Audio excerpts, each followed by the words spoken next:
Some people spend their whole lives believing God is silent, when in reality, He has been speaking the whole time, just in a way most people never learned how to recognize.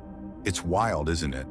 The same inner voice many call intuition or a random thought might actually be God Himself trying to stop a disaster, open a door, or shift your destiny. And the ironic part? While some wait for spectacular signs, God is often using exactly what you feel every single day. What you're about to learn can flip a deep switch inside you, because nothing is more transformative than learning to distinguish God's voice from the voice of fear, anxiety, or doubt. And maybe, just maybe, you'll realize He has already spoken to you countless times. You just didn't know how to interpret it. Today, that changes. Before we dive into this rare and powerful topic, drop a comment below. Have you ever felt that internal "don't go" or "this is the way" feeling, and later realized it was right? And make sure to hit like and subscribe, because this kind of content doesn't show up by accident. You're here for a reason. When people hear the word conscience, many immediately think of psychology, guilt, or that tightening in the chest after doing something wrong. But from God's perspective, conscience goes far beyond that. It's an inner guide designed to protect, shape, and direct someone's purpose. It's like an internal code that communicates with the presence of God, even when someone doesn't realize it. And honestly, few things are more valuable than learning to hear that quiet voice that points toward wisdom when everything around you feels confusing. Once someone understands this, life becomes easier to navigate. This inner signal works like a small lantern in the soul, lighting paths the eyes can't see yet. It's amazing how God uses conscience to generate inner peace when we're aligning with what's right, and a persistent discomfort when something is off. Many confuse this discomfort with fear or insecurity, and that's when they get lost. They treat divine protection as emotional weakness, and that leads people to make important decisions completely blind. A wise mentor knows conscience is like a spiritual alarm. It doesn't go off randomly. It's one of the most subtle, yet most powerful ways God keeps us from choices that steal peace, faith, and direction. He has lived moments where ignoring that inner signal cost him dearly, and others where listening saved time, energy, and even relationships. Everyone has felt this, even without understanding it. And that's where everything begins to shift.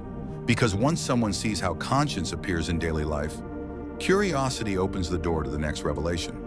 Conscience often shows up in ways so natural that most people don't realize God is involved.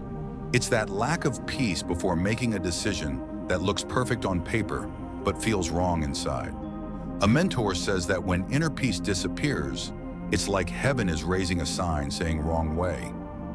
He has walked away from flawless opportunities because something inside him kept whispering warnings. And that quiet discomfort is usually wiser than any logical argument.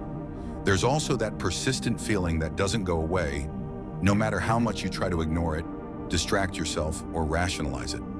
Sometimes it comes with a repetitive inner thought, "Don't do this," or other times, "Go ahead, this is the moment." Those who learn to recognize this pattern start to understand that divine direction doesn't always come through visions or dramatic signs, but through gentle, repeated nudges. And that's where spiritual wisdom begins to reveal itself. And then there are moments when sudden clarity floods the mind, almost like someone opened the curtains in a dark room. A confusing situation suddenly makes sense. A hidden danger becomes obvious. Someone's true intentions come to light. Sometimes it's just an internal alert, a sense that something is off. Those who've experienced it know it's not paranoia, it's divine direction woven into daily life. And that realization naturally leads to the next big question. Distinguishing God's voice from your own thoughts is an art, and even experienced people struggle with it. But the truth is, God's voice always carries a specific kind of peace, not the comfortable kind, but the steady kind that remains even when the direction challenges you. The human mind screams, pushes, and rushes. Divine direction is calm, consistent, and anxiety-free. Once people feel this difference, they begin to recognize God's tone of wisdom. That contrast is the first step towards spiritual discernment. Another key principle: God never contradicts his own values. If an inner voice encourages something unethical, destructive, or deceptive, it's not God, no matter how convincing it feels. The voice of God never glamorizes shortcuts. It is stable, coherent, and never manipulative.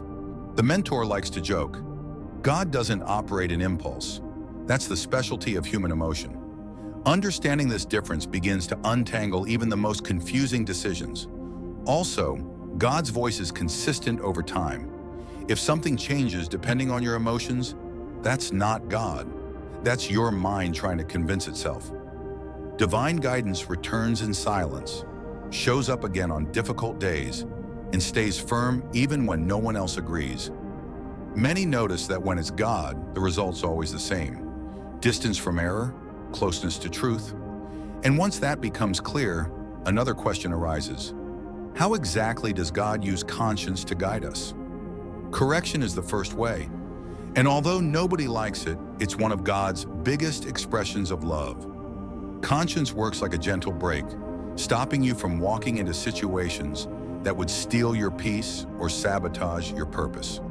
Sometimes it's a sudden warning, other times it's a long-lasting discomfort. The mentor says it has saved him from partnerships, relationships, and opportunities that looked amazing but were traps. Divine correction protects before the damage even shows up. Direction is the second way. That subtle inner, this is the way. It's not loud, not dramatic, but it's steady. Many describe it as a calm conviction, a kind of inner alignment with God's wisdom. When someone learns to follow this inner guide, their small daily decisions start leading to powerful breakthroughs. Divine direction silently shapes entire paths. The third way is protection, maybe the most recognizable and yet the most ignored. It's that inner alert saying, don't go, don't trust, don't stay. God uses conscience like a spiritual radar, detecting danger long before your logic can identify it. Most people only realize it later, saying, I knew something was wrong. And recognizing this opens the door for stories that make this truth impossible to forget. A mentor often tells the story of a young man named Daniel, full of purpose but always dancing between faith and impulsiveness. One day he received an irresistible business offer, fast money, promising partners, everything spotless on the surface. But his inner peace evaporated instantly. It felt like something inside him kept whispering, don't enter this. Confused but unsettled, he chose to follow that inner warning that wouldn't let him rest. Weeks later, he discovered the perfect partner was involved in fraud and lawsuits. Daniel realized the discomfort was actually divine protection. He told the mentor, if I had followed my own logic, I would have lost everything. That moment changed him. He realized God doesn't only speak through dreams or dramatic signs. He speaks through conscience. And once someone learns to trust that voice, they avoid pain they never needed to experience. But the mentor also remembers a woman who completely ignored her conscience. She knew a relationship was wrong, but continued anyway. She felt the lack of peace, the inner warnings, the repeated thoughts, but treated everything as anxiety. Months later, the emotional damage was huge, and she admitted, deep down, I knew. Stories like this show that conscience always speaks, and that leads naturally to the desire to develop deeper sensitivity to God's voice. Developing spiritual sensitivity isn't a mysterious gift. It's daily training. It begins with silence because God speaks often, but people are too loud inside to notice. The mentor suggests small pauses throughout the day.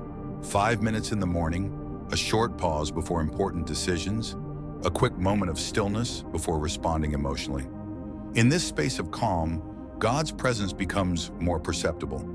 Over time, this builds true spiritual discernment. Next comes simple, sincere prayer. Not eloquent words, but precise ones. Something like, God, show me what's yours and what's just my mind. Another essential practice is avoiding impulsive decisions.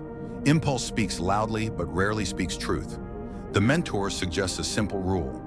No major decision without checking inner peace first. If peace disappears, that's a sign.